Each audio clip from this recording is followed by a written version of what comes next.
नमस्कार, बहुत बहुत स्वागत है आपका। सुदर्शन न्यूज देख रहे हैं आप। शाम के 5 बज गए और आपका पसंदीदा कार्यक्रम लेकर हम मौजूद हैं। आज हमारे साथ हमारे रेजिडेंट एडिटर मुकेश कुमार जी भी जुड़ गए। मुकेश जी, बहुत बहुत स्वागत है आपका। आप आज हमारे साथ जुड़े। लंबी विस्तार से हम आज चर्चा करने वाले हैं, क्योंकि आज के लिए एक जो पंक्ति हम कहते हैं कि यही रात अंतिम, यही रात भारी, ये कहना बिल्कुल गलत नहीं है, क्योंकि ये उन नेताओं के लिए बड़ी लाइन होने वाली है जो कल चुनाव परिणाम आने के बाद नए टाइटल में नजर आने वाले हैं। कौन सत्ता में बैठेगा और कौन सत्ता से बाहर जाएगा, ये सबके लिए काफी महत्वपूर्ण होने वाला है, क्योंकि जनता के द्वारा 5 फरवरी को दिए गए जनादेश का इंतजार अब खत्म हो रहा है।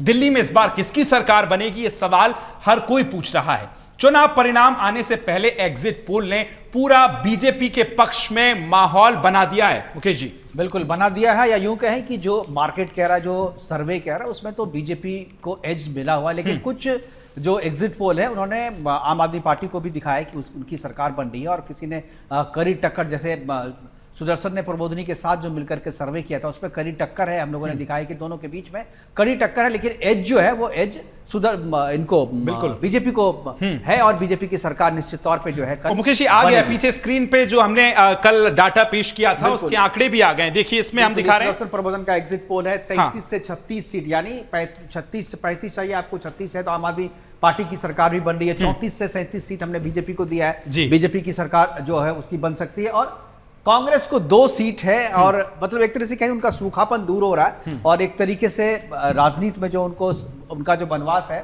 जीरो वाला वनवास, उसे वनवास तो बीजेपी का ज्यादा लंबा है, लेकिन इनका जो जीरो वाला वनवास है वो वनवास खत्म होना, इनकी खाता इनका खुलने वाला है। इस तरीके के सर्वे हमने किया ना कि 2 सीट है, 1 से 2 सीट जो है कांग्रेस को मिल सकती है। लेकिन और कहां से मिलेगी ये भी हम लोगों ने उस दिन चर्चा किया कि बहुत दिलचस्प चीज एक मुकेश जी मैं और आपको बताता हूं। कल जब हमसे चर्चा कर रहे हैं तब से एग्जिट पोल के बाद कांग्रेस इसी में खुश है कि हमारी 2 सीटें आ रही हैं।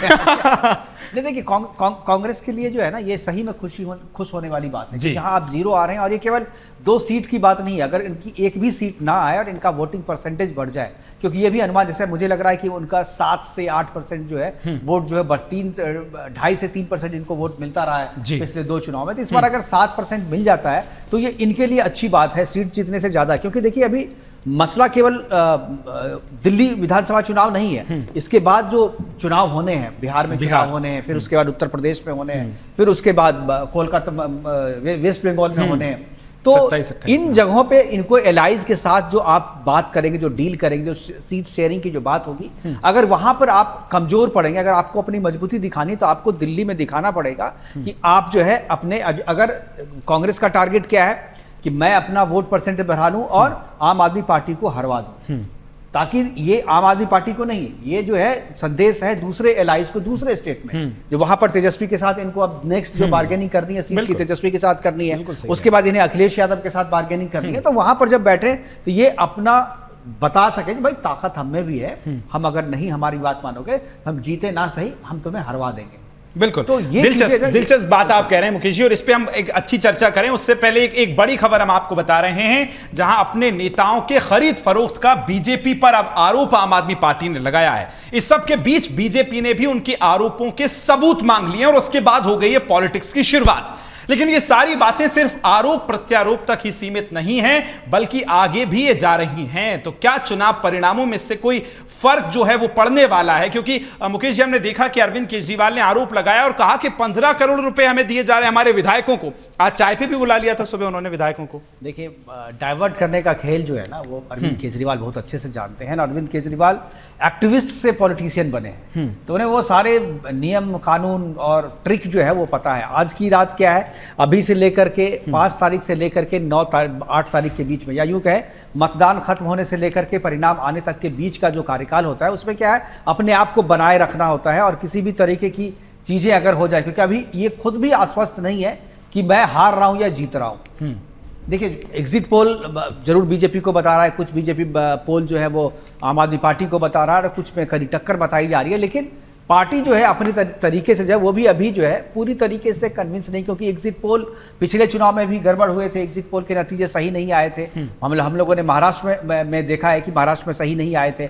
लोकसभा चुनाव में भी बहुतों के एग्जिट पोल जो है वो खत्म हो गए थे, और जो संजय गुप्ता जी वो तो रोते हुए दिखे जब उनका एग्जिट पोल जो है वो गलत साबित हो गया था। तो ये सारी चीजें यहाँ पे है, और मतदान खत्म होने से लेकर के जो परिणाम आने तक यानी गिनती तक जो है इस तरीके की चीजें होती हैं और ठीक है। झूठा आरोप जो है वो लगाया। और मुझे लगता है कि जब ये जांच होगी ना तो जांच में पता चल जाएगा जब कुछ भी नहीं, क्योंकि इससे पहले भी अरविंद केजरीवाल चाहे राहुल गांधी माफी मांग चुके हैं। आपको राफेल वाला याद होगा मामला, बिल्कुल। राफेल में उन्होंने और शायद इसीलिए मुख्य चुनाव आयुक्त राजीव कुमार ने खुद कहा कि आपकी जो भी शिकायत है आप लिखित में दें मुझे, इस तरह के आरोप लगाने से कुछ नहीं होगा। लेकिन जो हम एग्जिट पोल की बात कर रहे हैं मुकेश जी, ये तो समझना होगा कि अगर 10 में से 8 एग्जिट पोल एक तरफ जा रहे हैं तो ट्रेंड तो कम से कम उसमें दिखता नजर आता है। देखिए मैं थोड़ा सा असहमत हूँ इससे। ट्रेंड क्या है अभी देखिए, मैं तो ये कहूंगा जो कि 10 में से अगर 8 जा रहा है तो 8 एक ही तरीके के पोल हैं, एक ही तरीके का सर्वे है। और मैंने देखा है कि लोग जो है ग्राउंड से सैंपल कलेक्ट नहीं करें, सैंपल साइज बहुत बड़ा नहीं होता है। और दिल्ली में सैंपल साइज जो जिस तरीके से उठाना चाहिए, क्योंकि छोटा स्टेट आप चाहें तो एक तरीके से एक छोटा इलेक्शन लोग कर लेते हैं जी कंस्टिट्यूंसी तो में। क्यों ना मुकेश जी हम कुछ एग्जिट पोल ही दिखा लें जो सभी आए एक बार, उसके बाद फिर हम विस्तार से चर्चा करते हैं। मैं चाहूंगा एक बार हम दिखाते हैं आपको। ये सर्वे एजेंसी है चाणक्य स्ट्रेटेजी और इन्होंने कहा है 25 से 28 सीटें आम आदमी पार्टी को दे रहे हैं। और चलिए पोल डायरी आ गई, 18 से 25 आम आदमी पार्टी, 42 से 50 दे रही है भारतीय जनता पार्टी को, मतलब एक तरफा कर दिया है। डीवी रिसर्च है 26 से 34 आम आदमी पार्टी, 36 से 44, ये थोड़ा सा कांग्रेस को जीरो है, जीरो है। हाँ जीरो दे रही है। 36 से 34 और 34 से 36 जो है यहाँ आम आदमी पार्टी को था। बी प्राइस का जो आंकड़ा है इसमें आम आदमी पार्टी की सरकार बना रहा है 46 से 52, मतलब एक तरफ 18 से 23 कर दिया है। बिल्कुल 18। तो ये सारी चीजें हैं, यहाँ कांग्रेस को भी एक जो है वो सीट मिलना, तो ये मिली जुली चीजें हैं, मिले जुले परिणाम है। और यहाँ माइंड ब्रिंक भी जो है आम आदमी पार्टी को सीट दे रही है, भाजपा को 21 से 25 दे रही है, कांग्रेस को 0 सीट केवल दे रही है, 0 से 1 सीट वहां पे है। तो मुझे लग रहा है कि एग्जिट पोल पे जिस तरीके से जो हमारा जो अपना है 33 से 36 या 34 से 37, मुझे लग रहा है कि यही है। क्योंकि देखिए ये प्रबोधन के साथ प्रबोधन जो जोशी जी हैं, जोशी जी ने ग्राउंड पे काम किया था, ग्राउंड से जाकर के उन्होंने लिया और महाराष्ट्र में बहुत नजदीक, और आप भी जी इस दौरान जो है ग्राउंड पे गए थे आपने, मुझे लगा कि 20 से 25 कंस्टिट्यूंसी तो आप खुद घूम करके आए थे वहां पर। जो हम लोग जो अब वेस्ट दिल्ली की जितनी सीटें हैं, वेस्ट दिल्ली की सारी सीटें, नई दिल्ली की सारी सीटों पे मैं खुद गया था, वहां पर लोगों के मूड और लोगों से जो फीडबैक मिला था उसमें कहीं से भी किसी पार्टी को जीतता हुआ कोई भी प्रत्याशी मुझे दिखा नहीं। टक्कर सब जगह कड़ी टक्कर है। और इसलिए मुझे लगता है कि इस बार मतदाताओं ने अपना जो मिजाज जो है ना वो बताया नहीं है सर्वे वालों को, या एग्जिट पोल में बताया नहीं। एग्जैक्टली उन्होंने कहा कि भाई 8 तारीख को ही आपको पता चलेगा कि हमने किसको दिया है वोट। दिल्ली की जनता बड़ी साइलेंट तो है ही और स्मार्ट भी है। लेकिन आज की चर्चा ये दिलचस्प इसलिए होने वाली है क्योंकि पिछले 1.5 महीने से लगातार हम फील्ड में हैं, तारीखों की घोषणा से पहले से। और दूसरी तरफ मुकेश जी जिन्होंने अपने 4 दशक तकरीबन दिल्ली में बिताए हैं, एक एक कॉन्स्टिट्यूएंसी को बारीकी से देखा है, और शीला दीक्षित जी के पहले से एक एक चुनाव को बारीकी से कवर करते आए हैं। तो इसका फायदा मैं अपने लिए और दर्शकों के लिए आज मुकेश जी लेने वाला हूं। बिल्कुल, देखिए मैं इसीलिए उसी अनुभव के आधार पे कह रहा हूं कि जो एग्जिट पोल दिखा रहे एक तरफा जीत किसी एक पार्टी की दिखा रहे हैं, जो कोई आम आदमी पार्टी को एक तरफा जीतता हुआ दिखा रहा है, कोई बीजेपी को एक तरफा जीतता दिखा रहा है, मुझे ये एक तरफा नहीं लग रहा है गेम यहाँ पे। ये गेम एक तरफा नहीं, मिक्स्ड होगा, ये बिल्कुल टाइट फाइट है। अच्छा। बिल्कुल नेक टू नेक है और इसमें आखिरी राउंड में पता चलेगा कि कौन जीत रहा है। अब कोई आदमी ये कहे कि नहीं एकदम लीड ले लेगा शुरू से, जैसा कि हरियाणा के चुनाव में हुआ था, आपने देखा था कि लीड ले ली, पहले कांग्रेस ने लीड लिया था और उसके बाद जब बीजेपी ने लीड लेना शुरू किया तो आखिरी तक लीड बना के रखी वो, और आखिर में हरियाणा में बीजेपी की जीत हुई। तो वो वहां भी सारे एग्जिट पोल फेल हुए क्योंकि सारे एग्जिट पोल वहां पर कांग्रेस की सरकार बनाते हुए नजर आ रहे। तो लोग क्या है ना हवा के रुख से तय करते हैं, जमीन पे नहीं लेते हैं। सही बात है लोगों से। और जनता इतनी, आपने कहा कि जनता बहुत स्मार्ट हो गई है, वो जानबूझ करके आंकड़े आपको सही नहीं बताते। आपको क्या होता है, अब चीजें क्या है, एग्जिट पोल या सर्वे जब आप करते हैं तो जो जिनसे आप पूछ रहे हैं सवाल, वो जब जवाब दे रहे हैं तो उसमें आपको जवाब से नहीं करना, आपको उनका बॉडी लैंग्वेज समझना है, फेस रीडिंग करनी है, उनके फेस को रीड करना है। exactly. फिर उसके बाद उन्होंने बोला क्या, आप अपने कमेंट तुरंत वहां पे लिखिए। अब जो सर्वे करने का तरीका भी बदला है, तो अब तक लोग क्या है जो कि बाहर से हायर करते हैं, एजेंसियां जो है वो बच्चों को हायर करती है। कौन से बच्चे होते हैं वो कॉलेज में पढ़ रहे हैं, इंटर्न होते हैं। तो वो गए, उन्होंने फॉर्म दिया, फॉर्म में जो लिखा उसके आधार पे दिया, और उसके आधार पे सर्वे यहाँ बैठ करके जो साइकोलॉजिस्ट है वो रिजल्ट निकाल दिया, ये जीत गया, ये हार गया। लेकिन जो फेस रीडिंग, जो एक्सपीरियंस जर्नलिस्ट ही कर सकते हैं, या जो सेफोलॉजिस्ट खुद कर सकते हैं, अगर वो खुद फील्ड में जाएंगे, या खुद एक दो कंस्टिट्यूएंसी तो जो सेफोलॉजिस्ट होता है वो खुद भी जाता है, बिल्कुल, तो उनका वहां का परिणाम बिल्कुल सटीक होता है, क्योंकि वो फेस रीडिंग करते हैं, बॉडी लैंग्वेज देखते हैं, लोगों की बातचीत से समझते हैं और उसके आधार पर परिणाम निकालते हैं। लेकिन इसलिए हम कह रहे हैं कि आज हम आपको एग्जिट पोल का भी एग्जिट पोल बता रहे हैं। चलिए, वोट परसेंट पे इस बार थोड़ा सा क्या सोच रहे हैं, एक बार वो हम थोड़ा सा आंकड़ा दिखाते हैं कि इस बार का वोट परसेंट क्या रहा है और पिछली बारों का, जो पिछले साल रहे हैं, उनका वोट परसेंट क्या रखा है, उससे थोड़ा सा समझने की कोशिश करते हैं। वर्ष 2013 से मुकेश जी शुरुआत करते हैं। भाजपा 33% वोट पाई थी, आम आदमी पार्टी 29% और कांग्रेस 24। यहां से कांग्रेस तकरीबन खिसक के 10 और 10 के नीचे 7-8 तक पहुंच गई है।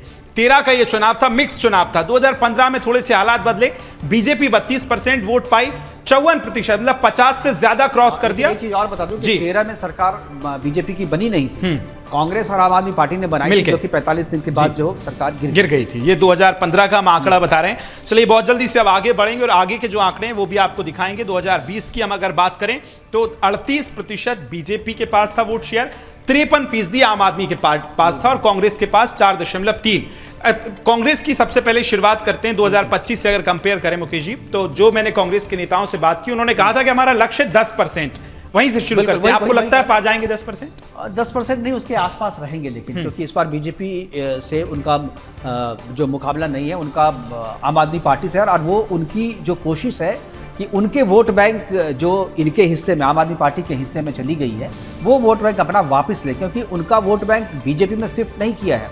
वो एक तरीके से उनका वोट बैंक पूरा का पूरा जो है वो आम आदमी पार्टी में शिफ्ट किया है। और ये केवल दिल्ली में नहीं है, जहां भी रीजनल पार्टियां मजबूत हुई हैं, उन सभी जगहों पे कांग्रेस ने अपना वोट जो है वो रीजनल पार्टी, उनके जो वोट बैंक है वो रीजनल पार्टी में शिफ्ट कर गया है। और इसीलिए ये जो है दिल्ली में वो चाहते हैं कि उनका वोट बैंक उन्हें वापस मिल जाए, चाहे सीट मिले ना मिले, वोट मिल जाए, ताकि आगे बार्गेन करने में, इसलिए वो सीट पे तो बात ही नहीं कर रहे हैं, वोट शेयर पे बात कर रहे हैं। लेकिन आज जो हमने टॉपिक डाला है कि दिल्ली में कल किसकी सरकार, ये अब हम आपको बताने जा रहे हैं एक छोटे से ब्रेक के बाद। इस पर पूरी चर्चा विस्तार से करेंगे, चिंतन मंथन क्या चल रहा है, सब कुछ एक ब्रेक के उस पार। तमाम फैक्टर्स हमने आपको दिखाए हैं, लेकिन इस समय जो चल रहा है, चूंकि अब प्रत्याशियों की किस्मत का फैसला तो कैद हो चुका है ईवीएम में, ईवीएम पहुंच भी गई है स्ट्रांग रूम तक और अब कल खुलने का इंतजार है। लेकिन उससे पहले आज क्या हुआ, थोड़ी सी चर्चा मुकेश जी इस पे कर लेते हैं। आज सबसे पहले अरविंद केजरीवाल ने आरोप लगाया कि बीजेपी जो है उनके विधायकों को तोड़ने की कोशिश कर रही है, और आज जो एक्टिविटी रही है, मैं अपनी टीम से कहूंगा वो तस्वीरें भी दिखाते रहे और उस पर हम सबसे पहले बात करते हैं। मुकेश जी, ये तस्वीरें आपने देखी,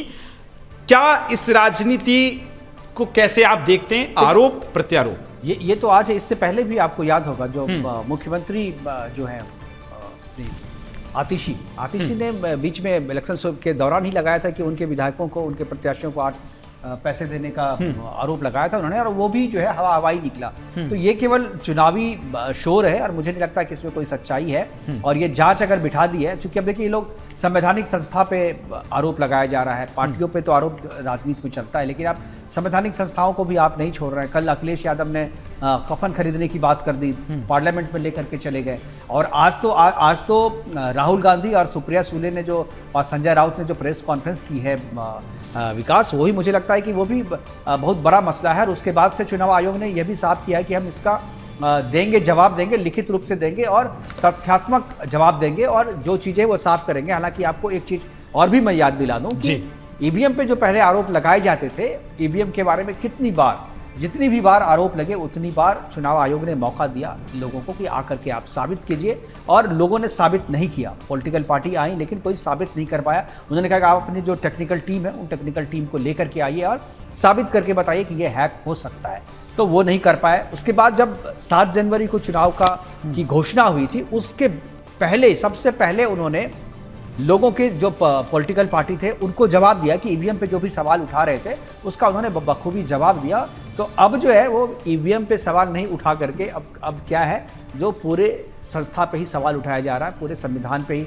सवाल उठाया जा रहा है। और एक चीज़ और डेवलपमेंट एक और हुआ है यहाँ पे, कर्नाटक में से एक कर्नाटक हाईकोर्ट का एक फैसला आया है। उस फैसले में ये कहा गया कि बैलेट बॉक्स से जो छात्र कर्नाटक में या दूसरे स्टेट में पढ़ रहे हैं उनको पोस्टल मतदान करने की इजाज़त जो है, उसके लिए जो है एक पिटीशन दायर किया था। क्योंकि जो मान लीजिए कर्नाटक में उत्तर प्रदेश के बच्चे रह रहे हैं, तो वो वोटर तो हैं, लेकिन वो चाहेंगे तो वहाँ पर अपना वोट ट्रांसफ़र करा सकते हैं, लेकिन लैंग्वेज बैरियर की वजह से वो कर्नाटक की राजनीति में उतनी हिस्सेदारी नहीं रखते हैं और उतना से नहीं रख पाते, इसलिए उन्होंने कहा था कि हम जिस स्टेट में हैं वहाँ पर हम वोट डालें, क्योंकि जिस पोस्टल बैलेट का प्रावधान है तो उसके थोड़ा सा दायरा बढ़ाया जाए, लेकिन कोर्ट ने मना कर दिया। उन्होंने कहा कि पोस्टल बैलेट के लिए जो है चुनाव आयोग के नियम बने हुए, उसमें कोई चेंजेस जो है कोर्ट नहीं करेगी, नहीं करेगा वो और चुनाव आयोग करेगा। उसी के बाद आज इस तरह की तस्वीरें निकलकर सामने आई और एसीबी की जो टीम है वो अरविंद केजरीवाल के घर पहुंची, संजय सिंह जो है वो दफ्तर उनके पहुंचे, सबूत दिखाने की कोशिश।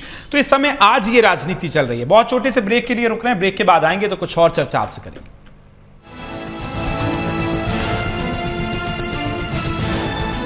आप देख रहे हैं सुदर्शन न्यूज।